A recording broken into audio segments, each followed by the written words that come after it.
Oh, I was going to say, in the hustle and bustle of last week with the fire alarm and everything, you know what I didn't do right? I didn't record the lesson. So if you missed it, I did a summary reel. It was the very first Victory Student Ministry reel on our Instagram, and it was a quick minute-long synopsis. So if you want to check that out, you can feel free to. Other than that, there's no last week review video on YouTube for you to go and watch. So I know you guys love to do that, but it's not there this week. So let me give you a quick recap. We're in the series called Rebellious, and we're talking about how Jesus was rebellious. The things that we think of Jesus for are usually not the things that we associate with rebellion, but Jesus was rebellious in a lot of the things that he did. All the rules that he was supposed to follow, he didn't. In fact, he bypassed some of the rules to get to the heart of what the rules were. In fact, a lot of the rules that he broke were the ones that man had made. You know how there's rules that are in the Bible, and then there's rules that Christians say are rules, but they're not actually in the Bible? That's what all the religious people were doing at that day. And so Jesus didn't live up to those standards. He actually lived up to God's standards, which was rebellious against the rules of man, and so which claimed to be God's rules. So Jesus was rebellious in that sense. We talked about that a lot last week. And this week, we're going to continue this. But first, let me ask you a question. Have you guys ever heard somebody tell you to dream big? Have big dreams, reach for the stars, follow your heart, dream big, right? Anybody ever seen Field of Dreams? Like the old Kevin Costner movie? If you build it, he will come. It's more like epic. It's if you build it, he will come. And it's literally just like that. You need to go watch that movie just for that. But it's this idea, dream big, right? Reach for the stars. But there's something that happens. Why dream about, winning regionals when you could dream about winning state, right? How many of you've been in a sport or something that went all the way to state? Or nationals, even better, okay? Well, everybody can go. Well, if everyone's special, no one is. So, but okay, why dream of that? Why dream about getting a role in a movie when you could dream about getting the lead role, right? Or why dream about meeting LeBron when you could dream about meeting MJ? Better yet, how about you dream about being the next Michael Jordan, right? Actually, if I'm honest, that was my dream as a kid. I was in my driveway as, the spunky little elementary kid that I was, and I was just doing my basketball moves, and I would lower the goal a little so I could do trick dunks and stuff, and I was like, I want to be the next Michael Jordan, right? Obviously, God called me into ministry, so I wasn't, I denied that dream when the NBA came calling, but, that's why dream small when you could dream big, right? There's nothing wrong with this. In fact, it's encouraged for young people to dream big. Otherwise, you would be depressed and have no ambition in life, right? Dream big. Imagine the thing that could happen if you did it, and dream about doing it and try to chase those dreams and make it happen. It's a good thing. It's good to aspire to good dreams, but a lot of us hold back on our dreams. A lot of us don't actually fulfill our dreams. In fact, the older we get, the more that we kind of hold back on dreams. But a lot of us hold back on our big dreams for lots of reasons. One of them is our fear of failure. How many of you have a dream to do something, but maybe you've just not started it yet because what if it doesn't work out, right? You have a dream of being the next YouTube influencer, but that would require you posting stuff, and you don't want people to see it until you've got your rhythm down and it's good, but you got to post a lot of bad things before you get to the good things. And so, maybe not even try, right? You don't want to fail, so, fear of failure holds a lot of people back. Or maybe it's, being afraid of feeling insignificant. Maybe you feel like you can't accomplish your big dreams because, there's already too many fish in that sea. Going back to the YouTube analogy, because that's the number one career that teenagers want to have nowadays is to be a YouTuber, which I don't blame them. That's a pretty legit option, I think, if you do it right. But, there's a lot of people on YouTube doing lots of kinds of things. So what do people say in the business world? Either get in early or get in different, right? You got to be the first there to really make it in any field of business or in any area, or you've got to be different and stand out from everybody else. There's a lot of it's a pretty saturated market. It seems like there's a lot of people doing this stuff. So how maybe I'm too insignificant. There's not really a difference that I could make, and you can translate that to any area of your life. Maybe you feel insignificant, and that's why you hold back on big dreams. Or maybe you're told to be realistic. It was okay when I was in 5th grade to be I'm going to be the next Michael Jordan. I'm going to be in the NBA. And then it's another thing when you're like a senior in high school and your basketball team sucks because you're losing all the time. And you're like, I'm still going to be in the NBA, and there's no college scouts looking for you. And people are like, okay, time to be a little more realistic. You're not going to make a career out of this, right? So I know it's heartbreaking, but sometimes the older you get, the more you're told, hey, stop dreaming so big, just be a little realistic, right? You gotta get the grades to, and you gotta apply for the scholarship so that you can go to the right school. You gotta focus on your SAT, your ACT. Do you guys take the SAT or the ACT in Indiana? SAT? Both? Okay. We had to take the ACT in Missouri, so just curious. All right, so maybe you're told, you got to focus on those things. You got to get the right credentials. You got to take the right classes so you get the right credentials. Maybe you got to take the AP classes so that you can get the college credit so you don't have to pay for it when you get to college. You guys have options like that, like unbelievably better than I did when I was your age. But you're told to be realistic. But basically, there is another rule in life. Last year, the rule was, only do what you have to do. You guys remember that from last week? Only do what you have to do. That was the rule we talked about that challenged you to be rebellious against. This week, the rule to break is, or the rule that we all kind of listen to, is that the older you are, the less you should dream. The older you are, the less you should dream. Because, let's be honest, the older you get, the more realistic and pragmatic you have to be. Check out this chart. It's kind of like when you are younger, you're allowed to have lots of possibilities. The world is your oyster. Do whatever you want to do. Have dreams. Then as you get older, the scale kind of goes down and down and down. And you get to be my age, which is past that last number. Then it's like, well, you better not have any more dreams. You better play it safe, right? Because you have any dreams, you could mess up whatever else you have going. And so, actually, that's why a lot of my peers are going through quarter-life crisis, because they're like, what am I going to do with my life? I don't want to do what I'm doing. Or they go to school for all these years, and then they get into the field, and they're like, I hate my life. Why am I doing this? All the stuff that this job entails are none of the reasons that I wanted to do this to begin with, right? And so the older you get, it's like the more you're told, dream less, dream smaller. Actually, stop dreaming altogether. Wake up to reality. And this is the dilemma we all face. This is human life. I mean, obviously, there are people, there are exceptions. The guy what's his name? Colonel whatever. The guy from KFC. Yes, Sanders. Thank you. He didn't start that till he was 65? You can start stuff late in life. There's tons of examples. Just Google people who made their dreams come true late in life. There are lots of people that do it. But by and large, most of us, we get to a certain point, we're like, okay, I better stop dreaming altogether. I better just, face reality and do what I have to do. And so, there's times where we get to that, and that mindset translates over to our faith. When you're younger, you look up to more mature Christians in your life, and you're like, I want to have a faith like that. You're a kid, and you look up to maybe your children's pastor, or a teacher that you know is a Christian, and you're like, I want to have a faith like that. Or you look up to the college students that are following Jesus, and you're like, I want to have a faith like them when I'm their age. And the older you get, the more you become aware that everybody is flawed, and the more you're like, I don't know if there's anybody I look up to anymore. The older you get, the more you become aware and more cynical of the world. And sometimes that comes because you've gone through hardships and it's made you cynical. And sometimes it happens just because of apathy, because you stopped caring along the way. And so this idea of dreaming big kind of dies with our faith the older we get. That's why I think a lot of students who don't have a solid foundation, they walk away from the faith when they get to college, because for the first time in their life, they can make their own decisions. And if they haven't prioritized their faith before college, they've just kind of gone through the motions, well, then there's nothing really holding their faith together by the time they're on their own. And so these dreams and aspirations of having a big faith with, you do lots of things for God and for the kingdom, and you're a kingdom worker to the max, those kind of fade away the older you get if you're not careful also.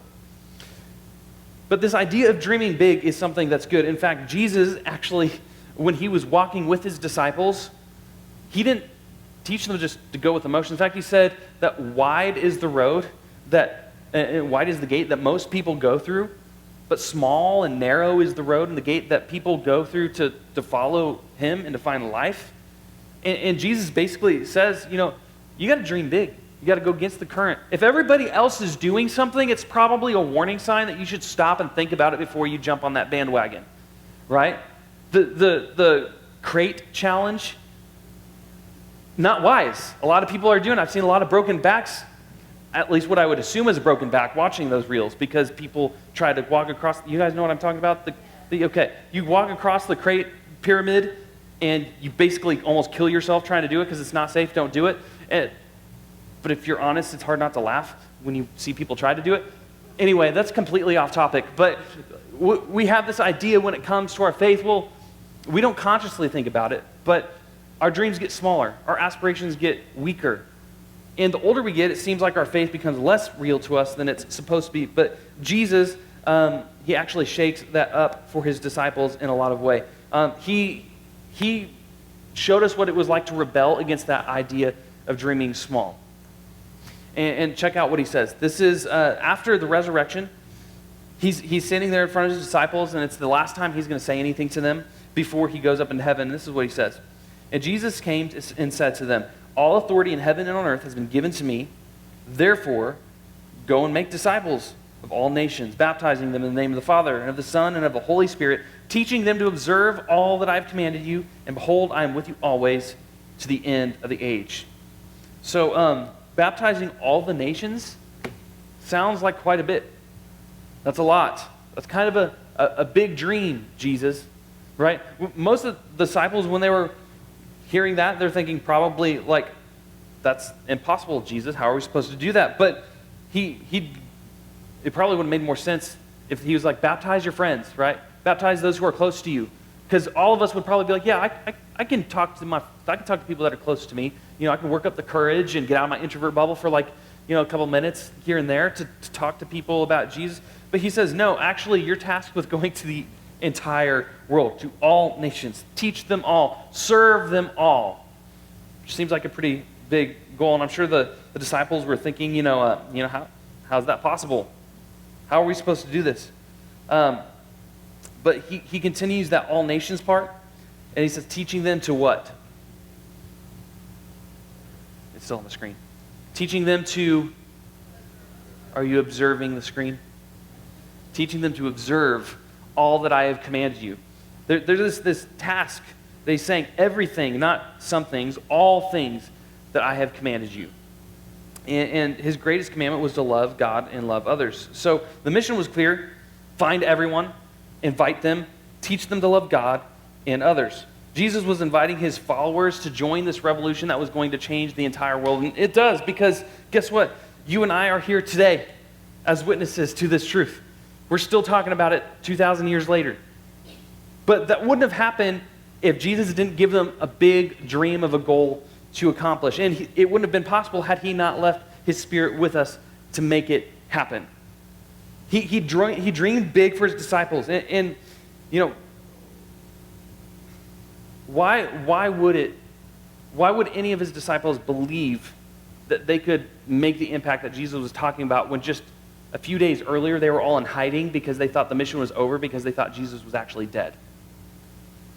And here, just like a month later, Jesus is like, now go do as I've done. Command everybody, command them to show them what I've taught you.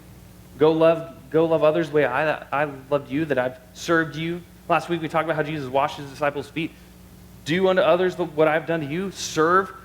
Lead while you serve. Leaders go first. And Jesus introduced this idea of servant leadership. Well, the thing is, they did go into the world. They did baptize. And they did teach. And as I said, because of that, we are here. But none of that would have happened had they not dreamed big, had they not gone after what Jesus charged them with doing. See, changing the world seemed impossible, but they did it anyway. And so maybe that's the challenge that you need for yourself, because most of us, we have a little bit of this imposter syndrome with anything that we do. It's like, well, they could do, I don't know if I can do that, right? I don't know if I'm significant enough to make a difference that way. I don't think I have the power to do that. But maybe you need to be rebellious enough to believe that God can use you. Just like he used the early disciples who, by the way, you probably know way more about the Bible, well, they didn't have the Bible in the terms that we do today, but you probably know spiritual things better than the disciples did at that time because you live in this day and age where you have information at your fingertips, where you've probably, a lot of you, I recognize your faces from as long as I've been here, and I know that you came to this church before I was here. I know not everybody, but a lot of people, have the opportunity to learn about Jesus every single week of their life. And if you got Christian parents, you got your Christian parents teaching you at home. And so you have this life built up where you kind of know these spiritual ideas from a young age. Whereas disciples, this was all new to them. They didn't fully understand or grasp what Jesus was trying to teach them. But maybe you need to be rebellious enough to do what you don't think that you can do. Maybe you have this dream, and maybe God wants to make that dream happen times 10. He wants to take your ambition that he's given you and fulfill his purpose in you in such a way that you never thought was possible. Because sometimes we have to have faith that I'm going to do something, I'm going to commit to it, and it's going to fail unless God shows up. Now, you want to talk about big dreams? It's dreaming beyond your capacity. It's dreaming to the point where you feel like my dreams are impossible unless God steps in and does it. Unless God steps in and moves in the hearts of the people around me, this thing isn't going to happen. And sometimes we need to have dreams like that, unrealistic dreams that only God can fulfill in our lives. The problem is that we don't even dream big in our own lives. With our own non-spiritual ambitions, with what you want to do with your career, with what you want to do growing up, with what you want to do just in your life today. Many of us don't even follow through on our own dreams, so sometimes we think, why would I follow through on dreams for kingdom work? I know most people that I talk to, they want to do good things for God, but this idea of doing things for God, it seems abstract. It seems so formal. How am I don't know enough. I can't do enough. I'm not spiritual enough. I make too many mistakes. And so sometimes we let that get in the way of us fulfilling the mission that God has given us. But I promise you, and I can tell you this from experience in my own life, I've been able to have tons of opportunities that I never would have had somebody that I knew and looked up to pushed me to do something that I didn't think I could do. It was somebody who came up to me and said, you need to learn guitar. You need to learn how to do this because I think God has something special in store for you. It was people that came up to say, you need to go to this leadership seminar because I think that God has something in store for you. I think you need to go work on this because you're terrible at it right now and you owe it to the people around you to get better at it. And until I had people who would get in my face and say that, let's be honest, I'm a little hard-headed at times, especially when I was in high school. Nobody could tell me that I was wrong. I was really arrogant in that way. And I had to have people who are more mature than me break me of that and say, Zach, you're being an idiot. You need to wake up. And you need to start working on these areas, or you're just going to create catastrophe in all your relationships because that is toxic behavior. And it wasn't until people put dreams on my own life and on my own heart that I didn't think I could accomplish that I was finally able to kind of dream big for God. That it was like God was saying, no, I have this. There's a time where I felt I was called into ministry in high school, but really only because my family, I'm a third generation pastor. It was in my family. It's what we talked about at family gatherings, and Bible college was in my same town. And so I was like, and I had scholarship from Bible Bowl, so I was like, it was my default. I was like, yeah, I'll probably go into ministry, but I was like, I don't want to. I want to go in the NBA, right? No, I was more realistic by that point. But I was like, well, maybe I want to go and learn business because I can play music okay, and I'd like to be an artist. I'd like to go travel around, do shows, and sell my music. But I want to learn the business side of things. So I was actually going to go to college for business and marketing so that I could learn how to market myself as a musician and an artist and make it in the big time. And God had other plans for me. In fact, the skills that I worked on in order to pursue that dream, God took and redirected to something way better. Not saying those are bad dreams, because God uses people in those positions all the time, but for my life, it took people in my life to challenge me and call me out.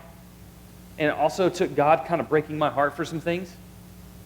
But none of those would have happened. I never would have dreamed big for what God had in store for me had other people not stood in the way, and had I not decided to have a faith that said, okay, I'm going to go for this, but God, you better make it happen, because without you, I don't know what I'm going to do with my life. A lot of people actually were like, you shouldn't go to Bible college because it's not nationally accredited. And if you decide to change careers or whatever, it won't count for anything. You won't get a good job. And longevity in ministry is pretty sad. Most people get out of ministry and leave the ministry by the time they've been doing it like 5 years. So technically, I'm old school at this point. I've been in it long enough to where like I outlived that lifetime that most people stay a pastor. But the reality is it's hard. And the reality is, unless you have full faith in God, and God is leading you every step of the way, your dreams are only going to be this big. And I'm only here where I am today because, I don't know, something inside me just broke one day. And I was like, all right, God, I want to do worship ministry, but you're going to put me in student ministry. And I just went to Bible college for 4 years. And I didn't take any student ministry classes because I wasn't going to do that. But God, I'm going to step out in faith, and I'm going to dream big for you, and I'm going to go and pursue this career because I feel like that's what you're calling me to. I've learned along the way. I've been humbled along the way. God has put great mentors in my life. But none of it would have been possible had I not chosen to dream big for what God had in store, to do what I thought was impossible for me to do. And I allowed God to step into the gap and to fill in my weakness. His strength was able to come through my weakness, and still does all the time. And so sometimes you got to be rebellious enough to do something that you don't think you can do. And I can tell you from firsthand experience that is where God will move the most in your life. And the things that you think you're not capable of doing, God will go, yeah, but watch this. And he will take what little bread and fish you bring him, and he will feed 5,000 with it. He will do miracles in your life in ways that you did not expect. If you choose to dream big if you choose to dream big and allow God to fill in that gap. Dream big for God and not yourself. Because if you dream big for yourself, I can give you a whole list of people who made it to the top, who they are the CEOs, they are the people who got the Super Bowl ring, they are the people who did all the things they're supposed to do, and now what? And they are unfulfilled. Because they were dreaming big, but not for what really mattered. And it's when you dream big to the point where it can only come true if God makes it so, because it's too big for your own capacity, that's where you got to be rebellious enough to do something you don't think that you can do. So if I wanted to challenge you to be like Jesus' disciples when Jesus gave them that challenge, one, you got to imagine it. It's not going to come out of thin air. You got to work on it. You got to be thinking on it. Imagine what it's like for you to do the things that you think you're incapable of doing for the kingdom. You know, maybe it's even possibilities you haven't considered yet, but imagine the impact that you could have in your life, the ripple effect that could have for the next generations after you. Second, pray big prayers for somebody else. And this sounds weird, right? Because you should think like, well, pray big prayers for myself. No, if you learn to be somebody else's biggest cheerleader and have faith in other people, it'll be amazing the way that you see God move and work through that, and that'll just be the evidence for you that God can make your dreams come true as well. So it sounds a little backwards, but pray big prayers for somebody else. When you see God work in incredible and extraordinary ways in other people's life, in part because you were praying for it and pushing that to happen, it will give you the confidence that God can do the same thing in your life. And he will put people in your life that will help you do the same thing. Number 3, look for ways to help. Oftentimes, God will answer prayers through his disciples. Just like I talked about earlier, how it took God putting people in my life to slap me into shape. Like, look for ways that you can help, and oftentimes God will put those people in your life, sometimes without your permission, and give you the wake-up call that you need. So that's basically my message for you guys tonight. Be rebellious enough to do something you don't think you can do. And when you commit to that, the way that God will change your life for the rest of your life will be something you'll never forget, and your faith will be changed for the better because of it. And not only your faith, but those around you who witness it. Pray big prayers. Dream big dreams. And step out in such a way that you will fall down unless God himself creates the bridge for you.